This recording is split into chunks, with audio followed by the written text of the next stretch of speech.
கிறிஸ்துவில் வாழ்வு என்றால் கிறிஸ்துவின் சுவிசேஷத்தை இடையறாது நிறுத்தாது அறிவித்துக் கொண்டே இருக்கலாம்.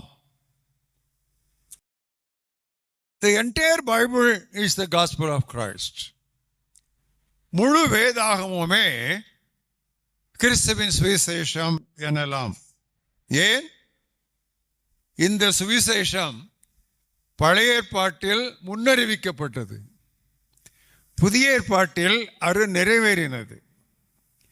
It was foretold in the Old Testament and it is fulfilled in the New Testament.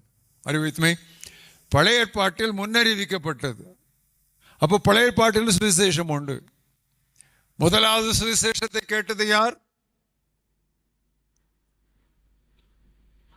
Abraham. The gospel was first preached to Abraham. Gospel was preached to Abraham. Hey, New Testament language. சுவிசேஷம் ஆபிரகாமுக்கு பிரசங்கிக்கப்பட்டது முதலாவது. So the gospel is already there.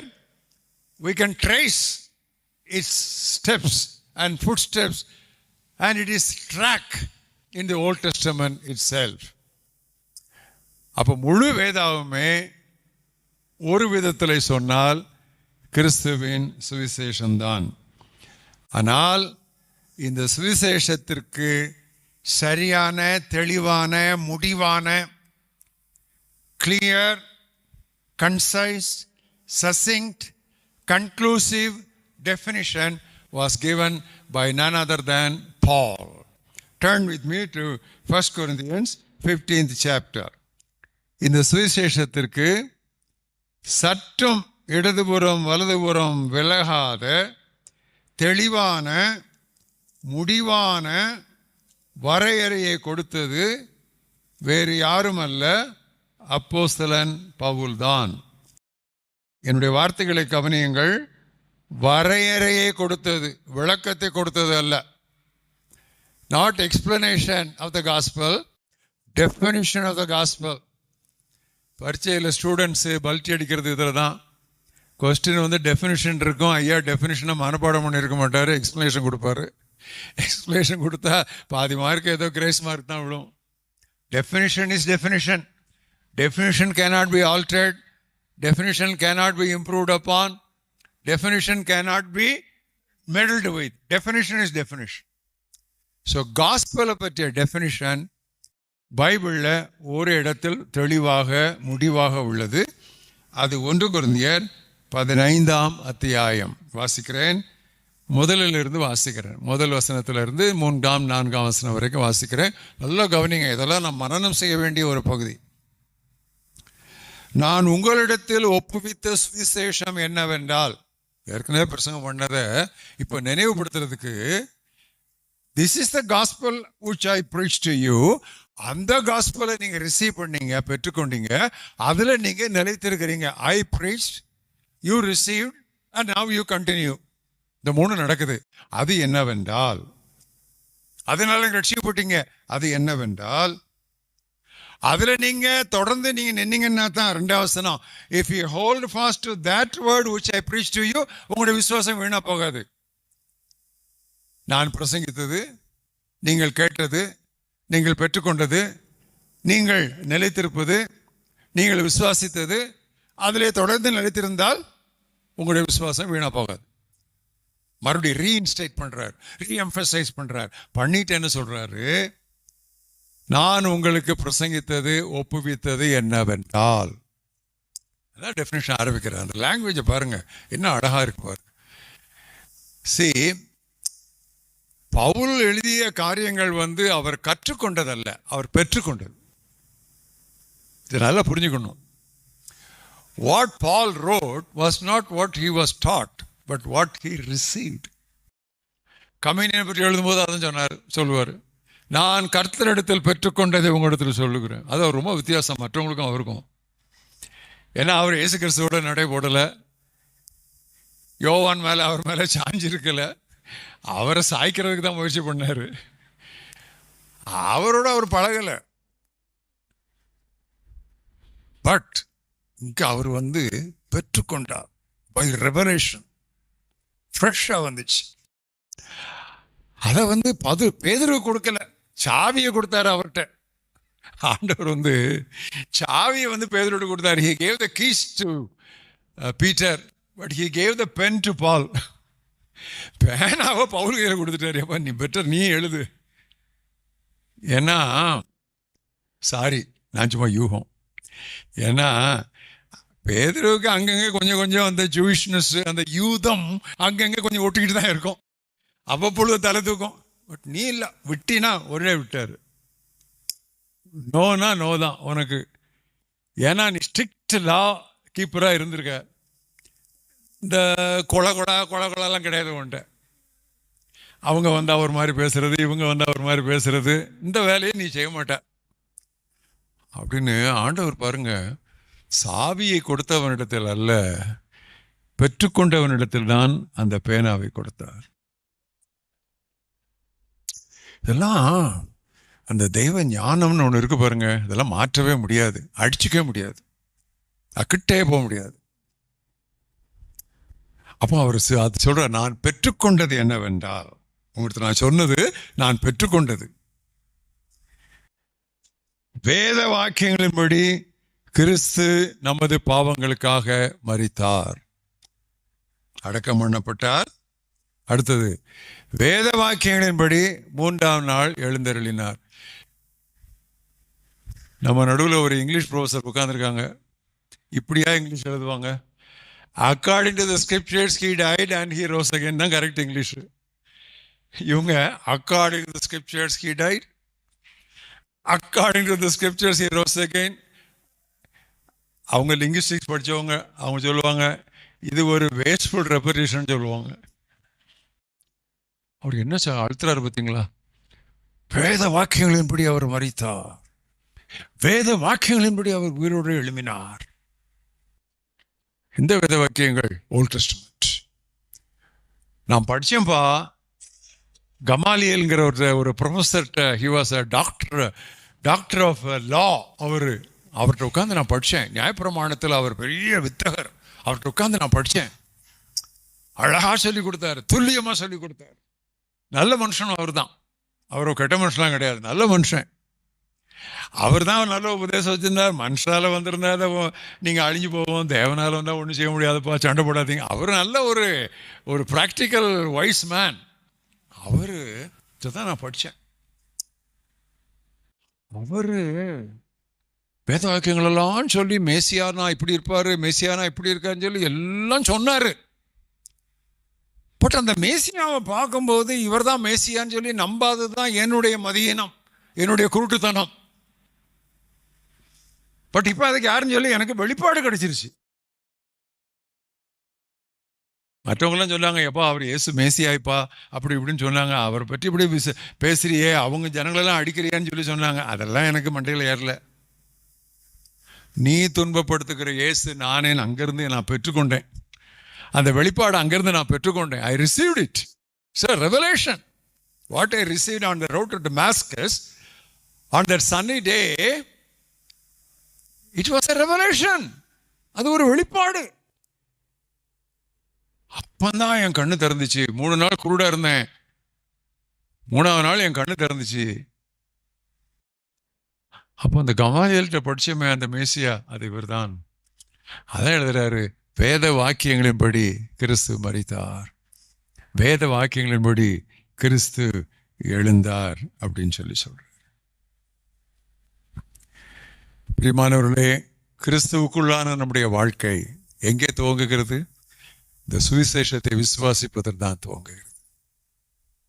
Go into all the world and preach the gospel to every creature, and he who believes and is baptized shall be saved.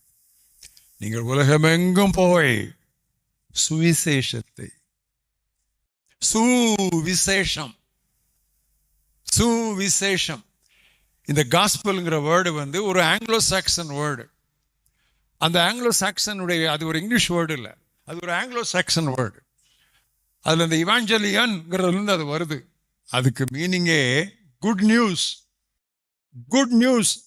அதனால தான் நற்செய்தின்னு சொல்கிறோம். சுவிசேஷம். இன்னைக்கு கூட நம்ம அந்த சுவிசேஷம்ங்கிற வேர்டு இன்னைக்கு இருக்கிற தமிழ்ல அதிகமா பீப்புளுக்கு புரியாதனால நற்செய்தின்னு சொல்றது ரொம்ப நல்லது. நற்செய்தின்னு சொல்லலாம், சுப நற்செய்தி. ஏன்னா சுபங்கிற வார்த்தையை இந்துக்கள் ரொம்ப விரும்புறாங்க. சுபம், சுப நற்செய்தி, சுப செய்தி அப்படின்னு சொல்லி நம்ம அதை சொல்லலாம். அது எப்படி நமக்கு கிறிஸ்துவுக்குள்ள அந்த சுவிசேஷத்தை விசுவாசத்தை உடனே நம்முடைய வாழ்க்கை துவங்குச்சு தெரியுமா? நாம் தேவனுக்கு விரோதிகளாய் இருந்தோம், ஆனால் இந்த சுவிசேஷத்தினால் சத்துருக்களாயிருந்த நாம் மித்திருக்களாய் மாறிவிட்டோம். We who were enemies, because of the gospel of Christ, we became his friends. That is the meaning of reconciliation with God. தேவனோடு ஒப்புரவாகணும். We got reconciled with God. We were enemies with God. அந்த word of ரெக்கன்சிலேஷனை தான் தேவன் எங்களுக்கு கொடுத்தார். அந்த ஒப்புரவாகுதலின் செய்தியை அவர் எங்களுக்கு கொடுத்தார். எனவே தான் we are ambassadors for Christ. எனவே தான் கிறிஸ்துவின் அரசு தூதுவர். ஸ்தானாபதிங்கிற வார்த்தையெல்லாம் இப்போ பயன்படுத்தாதீங்க, அதெல்லாம் இப்போ அந்த யூஸ்லே கிடையாது.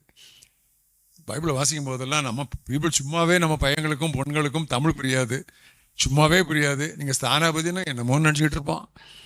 அதனால் பைபிளை நீங்கள் இங்கே சர்வீஸ்லாம் வாசிக்கும் போது ஒழுங்காக அந்த மாதிரி வார்த்தைகளை போட்டு வாசிங்க. நாம் கிறிஸ்துவின் அரசு தூதுவராக இருக்கிறோம். அம்பாசடர்ஸ், ஒரு அரசினுடைய தூதுவராய் போகுது. இந்தியன் அம்பாசடர், இந்திய அரசினுடைய தூதுவர் அமெரிக்காவில். அதான் தூதரகம் அப்படிங்கிற வார்த்தைலாம் வருது. அம்பாசடர்ஸ், ஏன்னா இது ஒரு Royal message. we represent a country. நான் ஒரு நாட்டை பிரதிநிதியாக நான் வந்திருக்கிறேன். அது எந்த நாடு? அது அந்த பரலோகம். அது எந்த செய்தி? அங்கே உங்களுடைய தலைவர் யார்? அது எங்களுடைய ராஜாதி ராஜா. அவர் உலகத்தாருடைய அக்கிரமங்களை எண்ணாமல் எங்களிடத்திலே ஒப்புரவாகுதலின் செய்தியை கொடுத்தார். எனவே நாங்கள் அரசு தூதுவர்களாக இருக்கிறோம். அந்த ஸ்தானத்திலே நாங்கள் அதிபதிகளாக நாங்கள் நிற்கிறோம் என்று அவர்கள் சொன்னார்கள். அதைத்தான் பேதுரு நல்லா உணர்ந்து சொல்றாரு. சுவிசேஷம் அப்படி இப்படி இல்லை. நான் சுவிசேஷத்தை விசுவாசிக்கலைங்க, ஆனா அதற்கு எதிர் இல்லைங்க. ஹலோ, இந்த ரெண்டாம் கட்ட நல்லலாம் ஆகாது. either you believe the gospel or you reject the gospel. அங்கதானே நடிக்கிட்டான் ஃபெலிக்ஸ். நல்லா கட்டுட்டே இருந்தான். ஏன் அன்னைக்கு உட்காந்து அப்படி கேட்டான்னு தெரியல. அவன் ஒய்ஃப் ஒரே அரிச்சிருப்பா. ஏன்னா ஒய்ஃப் ஒரு யூத பெண்மணி, தெரியும்ல. ஃபெலிக்ஸ் ஒய்ஃப் ஒரு ஜூஸ். அவ போட்டு அரிச்சிருப்பா. பேசுகிற கொஞ்சம் கேளுங்களாம் அப்படின்னு போய் உட்காந்து நல்லா கட்டுகிட்டே இருந்தார். நல்லா கட்டுட்டு இருந்தார். இந்த நியாயப்பிரமாண அந்த நியாய தீர்ப்புன்னு வந்த உடனே ஃபெலிக்ஸ் நடுங்கிட்டாரு. கவர்னர் நடுங்கிட்டாரு. இன்னும் ரெண்டாம் கட்ட நிலை இருக்க முடியாது. அதைத்தான் பேதுரு எழுதுறாரு. நியாய தீர்ப்பு தேவனுடைய வீட்டிலே துவங்குகிறதா இருக்கிறது. நம்மகிட்டயே அது துவங்குனா சுவிசேஷத்திற்கு கீழ்ப்படியாதவர்களுடைய நிலைமை என்னன்னு கேட்குறேன். எங்கே கொண்டு போய் நிறுத்துறாரு பார்த்தீங்களா? அந்த காஸ்பலுடைய சீரியஸ்னஸ், அந்த காஸ்பலுடைய யூனிக்னஸ், அந்த காஸ்பலுடைய இன்டிஸ்பென்சிபிலிட்டி, அதை எங்கே கொண்டு போய் நிறுத்துறாரு பார்த்தீங்களா? அது இல்லையா நிலைமை என்னதான் இருக்கும்? உபச்சாரம் செய்ததுனாலேயோ, வேசித்தனம் பண்ணதுனாலேயோ, திருட்டினதுனாலேயோ, கொலை செய்ததுனாலேயோ ஒருவனும் நரகத்துக்கு போக மாட்டான். சுவிசேஷத்தை விசுவாசியாதனால தான் நரகத்துக்கு போவான். அதாங்க சுவிசேஷம். அதாங்க சுவிசேஷம். நரகத்தில் இருக்கவங்கள்ட்டெல்லாம் போய் நீ ஏன் இங்கே வந்தான்னு சொல்லி கேளுங்க, எல்லாம் சொல்லுவான் நான் சுவிசேஷம் விசுவாசிக்கலாமா. Because that is a sin of sins. அதுதான் பாவங்களில் பாவம். எவ்வளோ பெரிய ஒரு மெசேஜ் பாருங்க. அந்த சுவிசேஷத்தை, அந்த நற்செய்தியை பரப்ப தவறுகிறவன், அதை பரப்புவதில் தடுமாறுகிறவன், அதை பரப்ப தாமதிக்கிறவன் கிறிஸ்துக்குள்ளான வாழ்க்கையிலே ஆட்டம் கண்டிருக்கிறான் என்றுதான் நான் சொல்லுவேன். He is shaken up in his life in Christ. If he hesitates, if he feels humiliated to preach the gospel of Christ. Today comes a call to all of us. It is more than a missionary call. It is more than an evangelistic call. It is a call for our personal soul winning.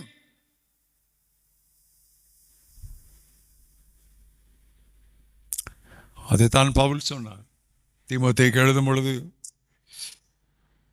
ஐயோ, இடைவிடாத துக்கம், மிகுந்த மனவேதனை. அது இங்கிலீஷ்ல வந்து exceedingly great சாரோன்னு இருக்கு. நான் ஸ்டாப் கிரீஃப். நீங்க அதை பார்த்தீங்கன்னா அந்த ரோமன்ஸ் 9 and 10 பார்த்தீங்கன்னா அந்த ஃபர்ஸ்ட் ஃபியூ வேர்ட்ஸஸ்ல அவர் சொல்றது, செத்த வீட்டில் போய் நியர் ஆர் டியர் யாரோ செத்துட்டாங்கன்னா நம்ம என்ன சொல்லுவோம்? Constant grief. அப்படி தொண்டு அடைக்குதுங்க துக்கம். அதைத்தான் அவர் அங்கே சொல்றாரு. எதுக்கு? என்னுடைய சகோதரராகி ரட்சிக்கப்படணுங்கிறது. அவங்களுக்காக நானே சபிக்கப்பட்டா கூட பரவாயில்லைங்க. ஹலோ மிஸ்டர் பால், அது என்ன, அது புது தியாலஜியா இருக்கு. எவனா ஒருத்தன் மோட்சத்துக்கு போகிறதுக்காக நீங்கள் நரத்துக்கு போகிறது ரெடியா? ஏன் ஒய் நாட்? அவன் போட்டுமே மோட்சத்துக்கு. இது எங்கே படிச்சிங்க இந்த தியாலஜி? இது என்ன கமாலியல்கிட்ட படிச்சிங்களா? இல்லை, இது கமாலியல்கிட்ட படிக்கலை. அதுக்கு முன்னால் ஒருத்தர்கிட்ட படித்தேன். அது யார்கிட்ட படிச்சிங்க? மோசேட்ட படித்தேன். ஏன்னா மோசே தான் சொன்னார், அவங்கள மன்னிங்க அல்லது என்னை மறந்துடுங்க. சொன்னாரா இல்லையா? Forgive them or forget me. No middle ground. அதை படித்ததுனால நான் சொல்கிறேன், என்னுடைய இனத்தாரும் என்னுடைய இந்தியரும் என்னுடைய உடன்பிறப்புகளும் மோட்சத்துக்கு வராமல் நான் மட்டும் அங்கே போய் என்ன செய்ய போகிறேன்? ரொம்ப கஷ்டம். நான் இப்போ உங்கள் முன்னால் ஒரு மிஷினரியாக பேசுகிறேன். அன்றைக்கி யாரோ ஒருத்தர் என்கிட்ட கேட்டாங்க, பிரதர் உங்கள் பிளட் குரூப் என்னன்னு கேட்டாங்க. நான் எம் பாசிட்டிவ்னு. அது என்ன பிரதர் புதுசாக இருக்குது, சிஎம்சியில் புதுசாக எதுவும் கண்டுபிடிச்சிருக்கான்? சிஎம்சியில் கண்டுபிடிக்கல, எனக்கு தெரியும் என் பிளட் எம் பாசிட்டிவ்னு. அது மிஷினரி பிளட்டு. அப்படிதான் இருக்கணும். நம்ம பிளட் எல்லாம் எம் பாசிட்டிவாக இருக்கணும். எம் நெகட்டிவாக இருக்கக்கூடாது, எம் பாசிட்டிவாக இருக்கணும். வேற மாதிரி எப்படி இருக்க முடியும்? நான் ஒருத்தனுக்கு சொல்லலைங்கிறனால அவன் நரம்பு போயிடுவானே.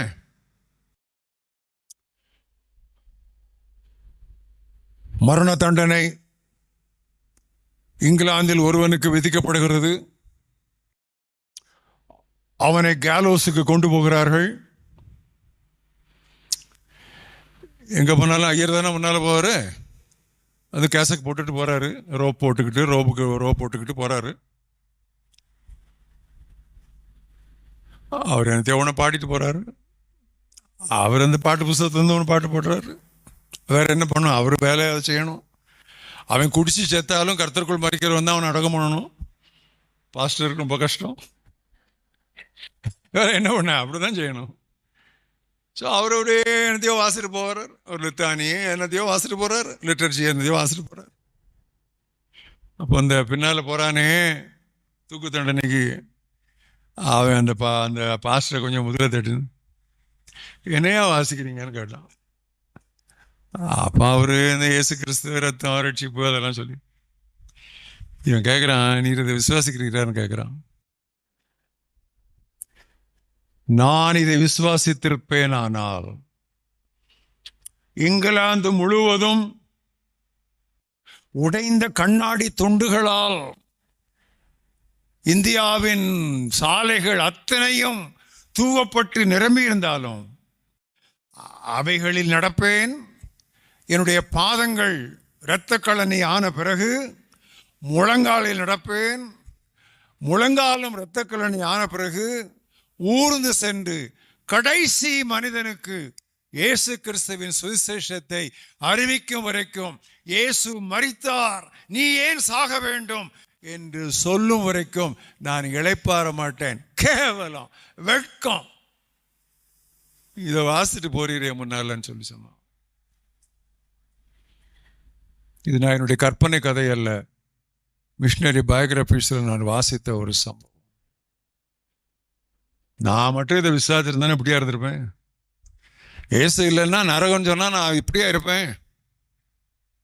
அப்படியே இருக்கலாம் இப்படி இருக்கலாம்னு நினைக்கிறதால தான் நீங்கள் எப்படி இருக்கிறீங்க. அதான் பேதுரு சொல்றாரு, நியாய தீர்ப்பு தேவனுடைய வீட்டிலே துவங்குகிறதா இருக்குமானால் சுவிசேஷத்தை விசுவாசியாதவர்கள் கீழ்ப்படியாதவருடைய நிலைமை என்னவா இருக்கும். அப்ப அந்த சீரியஸ்னஸ் அவர் உணர்றார். நம்ம அதை உணரணும். ஆனால் தான் சால்வேஷன் ஆர்மியினுடைய ஃபவுண்டர் வில்லியம் பூத் சொன்னாரு, some people would like to reside where they can hear the sound of a church bell, but I would like to keep a rescue shop at the gate of hell to stop hell rushing people. ஆலய மணி ஓசை கேட்கும் இடத்தில் அதற்கு அருகில் சிலர் தங்கி இருக்க விரும்புவர்.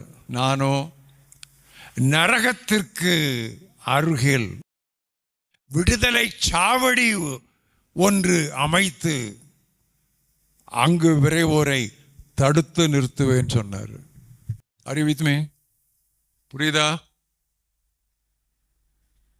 இந்த பரிசுத்த நடுக்கம் நமக்கு வேணும். இந்த ஹோலி ரெவரன்ஸ் நமக்கு கண்டிப்பா வேணும். இது ஆரம்ப நாட்களிலே நமக்கு இருந்தது, ஆனால் இப்பொழுது அது குறைந்தது.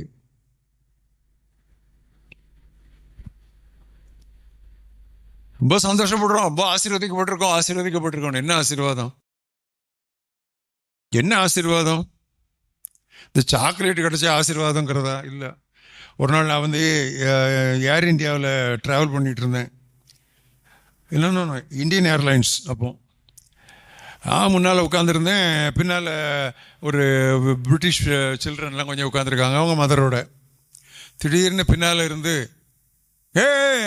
Great great fly Indian Airlines அப்படின்னு கத்துச்சுங்க. என்னடா இப்படி கத்துதுங்கன்னு சொல்லி பின்னால் பார்த்தா அந்த ஏர் ஹோஸ்டஸ் வந்து உள்ளே ஏறினோன்னு வந்து சாக்லேட் கொடுப்பாங்க பாருங்க, பிரயோஜனம் இல்லாத சாக்லேட்டு. அந்த பிள்ளைங்களுக்கு அது 2 சாக்லேட் கொடுத்துருக்கு. உடனே அந்த பிள்ளைங்க கத்திச்சு, fly Indian airlines, no air hostess is so kind. இப்படிதான் இருக்கும் நம்ம கிறிஸ்டியன்ஸு. சாக்லேட் சோல்ஜர்ஸ், பஞ்சு முட்டாய் கிறிஸ்தவங்க. அப்படிதான் ஆயிடுச்சு. ஆனா பவுல் அழகா சொல்றாரு, நம்ம கிடைச்ச ஆசீர்வாதத்துல எல்லாம் பெரிய ஆசீர்வாதம் என்ன தெரியுமா? அவர் என்ன சொல்றாரு? நம்முடைய சொந்த குமாரன் என்றும் பாராமல் அவரையே நமக்கு ஒப்பு கொடுத்தவர், அவரோடு மற்ற ஆசீர்வாதங்களை நமக்கு அருளாதிருப்பது என்னப்பா கிஃப்ட். இதான்ப்பா கிஃப்ட் கிஃப்ட் கிஃப்ட். என்ன பிளெஸிங், என்ன கிரேட்டஸ்ட் பிளெஸிங் என்ன? ஜீசஸ் கிரைஸ்ட், காட்ஸ் சொந்த குமாரனே பார்த்துட்டாரு. மற்றதெல்லாம் அப்பண்டிக்ஸ்பா, மெயின் அது இல்லப்பா. மெயின் வந்து கிரைஸ்ட், தி சன். நம்ம வந்து எப்பவுமே இந்த சர்க்கம்ஃபரன்ஸு, இந்த ஃப்ரில்ஸு, இதிலே தான் நம்ம அலைகிறோம். இந்த சென்டரை விட்டுறோம். ஏன் அந்த சென்டர்ல நம்ம அப்படியே வந்து அப்படியே லகிச்சு போயிருந்தோம்னா நம்ம அதை மற்றவங்களுக்கு சொல்றதுக்கு தயங்க மாட்டோம், தாமதிக்க மாட்டோம்.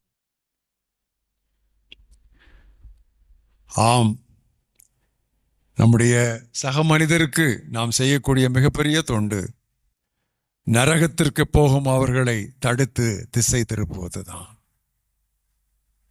எனவேதான் பவுல் சொன்னார், I am a debtor to all men. நான் எல்லா மனிதருக்கும் கடனாளியா இருக்கிறேன், என்னால் ஆன மட்டும் சொன்னார். as much as in me. என்ன அர்த்தம்? கடைசி மூச்சு என்னால் விடுக முடிகிற வரைக்கும்.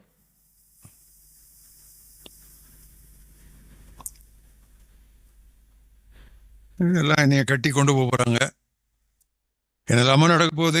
சரி பரவாயில்ல, இந்த கட்டுக்கள் எல்லாம் குறித்து நான் ஒன்றும் கவலைப்படலை. எப்படியாவது சுவிசேஷம் அறிவிக்கப்பட்டார் சார்.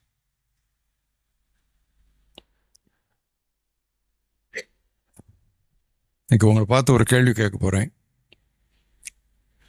ஆத்தும ஆதாயத்திலும் வெளியில் இருப்போருக்கு நற்செய்தி அறிவிப்பிலும் நம்முடைய ஆதி வைராக்கியம், ஆதி துடிப்பு, ஆதி தாகம் குறையவில்லை என்று யார் நம்மளே மாறுதட்ட முடியும்? இறங்கிட்டோம். அந்த initial excitement, the initial enthusiasm, the initial exuberance with which we were on tiptoe to preach the gospel. அப்படியே ரெடியா இருந்தோமே, என்னாச்சு? இறங்கிட்டோம்ல. ஏன் நம்ம இன்னைக்கு ஆண்டவருக்குள்ள நம்முடைய குதூகலம் குறைந்திருக்கிறது? இதை உள்ள கொண்டு வந்தா நம்ம சரியாயிரும். ஆஸ்வால்ட் ஜே ஸ்மித் எழுதினார், the best diet for a sick church is the missionary diet ன்னு எழுதினாரு. மிஷனரி டயட் கொடுத்தா சரியாயிரும். நான் இது ஊரிஸ் காலேஜ் குரூப்புக்கு பேசுறேன்னா மிஷனரி கன்வென்ஷனை பேசுறேன்னா கொஞ்சம் மறந்துட்டேன், சாரி. அதுவே பழக்க தோஷம் அங்க போகுது. இன்னொன்று தெரியுமா? நீங்கள் சுவிசேஷத்தை பகிர்ந்து கொள்ளும் ஒவ்வொரு வேளையிலும், ஒவ்வொரு சமயத்திலும் சுவிசேஷத்தை குறித்த உங்களுடைய புரிதல் இன்னும் ஆழப்படும். Every time you share the gospel, your understanding of the content of the gospel will get deepened. அது ஒரு பெரிய பிளெஸிங் இல்ல? நம்ம கொடுக்கறதுனால நம்ம கொடுக்கப்படாம போக மாட்டோம், நமக்கு ஆண்டவர் கொடுப்பார். உங்களுடைய ஸ்பிரிட்ல ஒரு ஜூபிலன்ஸ் வரும். இப்போ முந்தியெல்லாம் காஸ்பல் மீட்டிங்ஸ் அங்கெல்லாம்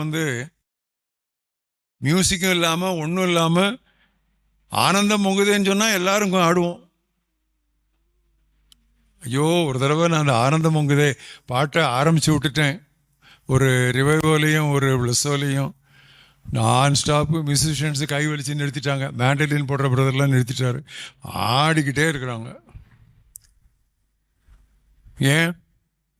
பைபிளில் டான்ஸுங்கிறது ஒரே ஒரு இடத்துல தான் நல்ல அர்த்தத்தில் வருது, கெட்டகுமாரன் திருப்பி வரும்போது. அங்கே உள்ள நடன கழிப்பை அவன் கேட்டான், அந்த ஒரு இடத்துல தான் டான்ஸ் வருது. அங்கே என்ன சத்தியம்? மனம் திரும்ப அவசியம் இல்லாத 99 நீதிமான்களை விட மனம் திரும்புகிற ஒரே பாவி நிமித்தம் பரலோகத்திலே யார் நடுவில்? தூதர்கள் நடுவில். இங்கே ஒரு ஆத்மா ரட்சித்துன்னு சொன்னால் அவங்களுக்கு அங்கே டான்ஸ் கிளப் தான், ஏஞ்சல்ஸுக்கு. என்ன, இன்னொரு ஆள் நமக்கு சேர்ந்துருச்சு, சந்தோஷம் இல்லை? Are you with me? Are you with me? My heart, I'm sharing with you. It is not a lecture. This is how I have understood the gospel. It is because I shared these missionary challenge messages with thousands of people all over the world. Today, so many are in the mission fields. எப்படி வந்தாங்க? பிறகு படிச்சுட்டு வருவாங்க பிறகு, but எப்படி வந்தாங்க? Let not that spirit die and stop with you. Keep transmitting this missionary vision. Keep transmitting this evangelistic zeal. Let it keep on deepening and penetrating into your very being, your very self.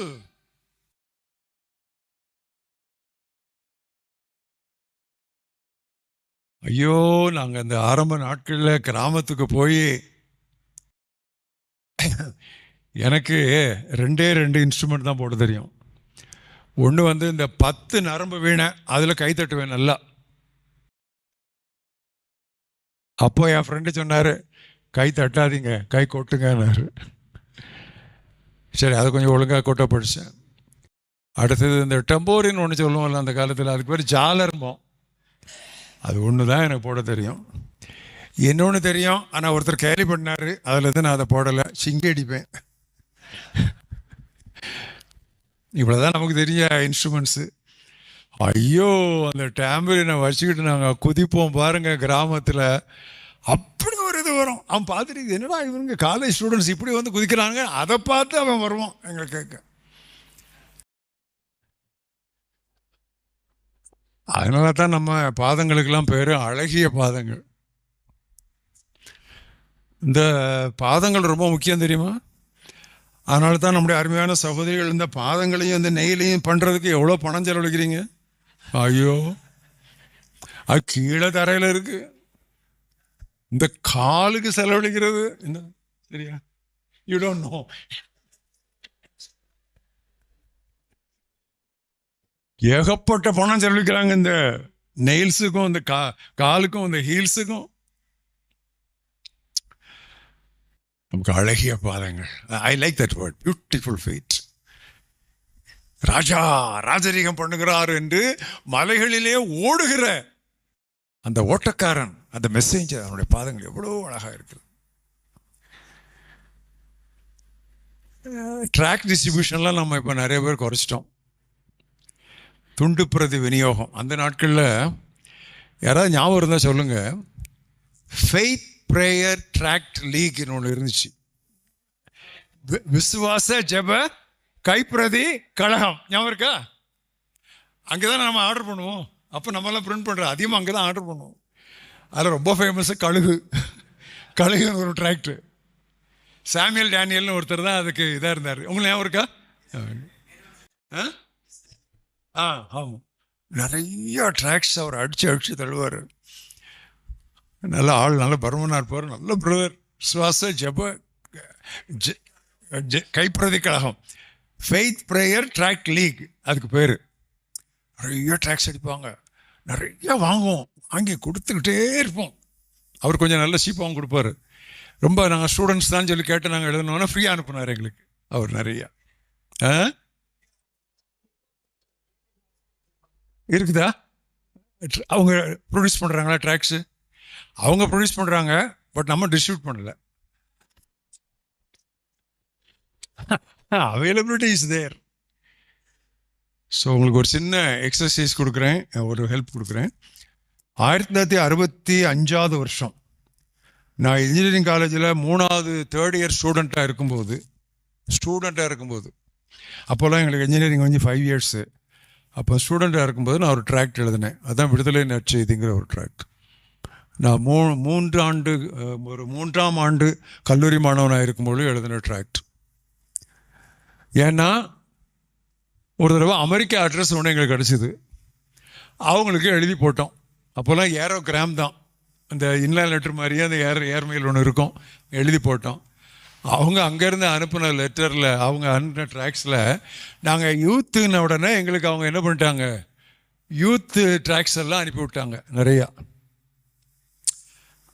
அதில் கேள்வி பதில், அதில் ஒரு கேள்வி, கல்யாணத்துக்கு முன்னால் நீ love பண்ணுற கேளை கிஸ் பண்ணலாமா? எப்பா கர்த்தாவே, இது உங்கள் கலாச்சாரம்ப்பா. வந்து கொட்டிட்டாங்க, பாக்ஸாக வந்து இறங்கிடுச்சு. இது சரிப்படாது. ஸோ அவங்களுக்கு டேட்டிங், அவங்க கல்ச்சர், நமக்கு எல்லாம் அவர் சரி வராதுன்னு சொல்லிட்டு அப்போ தான் நான் உட்காந்து எல்லாம் யோசிச்சு நம்மளே ஒன்று எழுதுவோம். அங்கேருந்து வந்து அந்த பாக்ஸை பார்த்துட்டு தான் நான் எழுத ஆரம்பிச்சேன். அப்போ இந்த ட்ராக்ட் எழுதினேன். இப்போ இந்த tract tons and tons, Karunadasa கேளுங்க சொல்லுவோம், எவ்வளோ டிஸ்ட்ரிபியூட் பண்ணியிருக்கோம். டன்ஸ் அண்ட் டன்ஸ் இந்த ட்ராக்ஸ் போயிருக்கு. இந்தியாவில் 12 லாங்குவேஜில் போயிருக்கு, ஃபாரினில் சைனீஸ் லாங்குவேஜில் போயிருக்கு, ஜெர்மனில் போயிருக்கு, ரஷ்யனில் போயிருக்கு. எல்லாம் அவங்கவுங்க அடிச்சு அனுப்பிக்கிட்டே இருக்கிறாங்க. இன்னும் இது still it is a very popular. இது ஒரு ஸ்டூடெண்ட் எழுதுனது, கிராம ஊழியங்களுக்கு போகும்போது பயன்படுத்திடணும். இந்த ட்ராக்டை படிச்சுட்டு ஒருத்தன் ஒன்று ஆண்டவரை ஏற்றுக்கொள்ளணும், இல்லைன்னா வேண்டான்னு சொல்லி போயிடணும். இந்த 2ஆம் கட்ட நிலையில் இருக்கிறதுக்கு வாய்ப்பே கிடையாது. ஆனால் யாரையும் தாக்கலை, ரொம்ப கேர்ஃபுல்லாக எழுதியிருக்கிறோம் இந்த ட்ராக்ட்.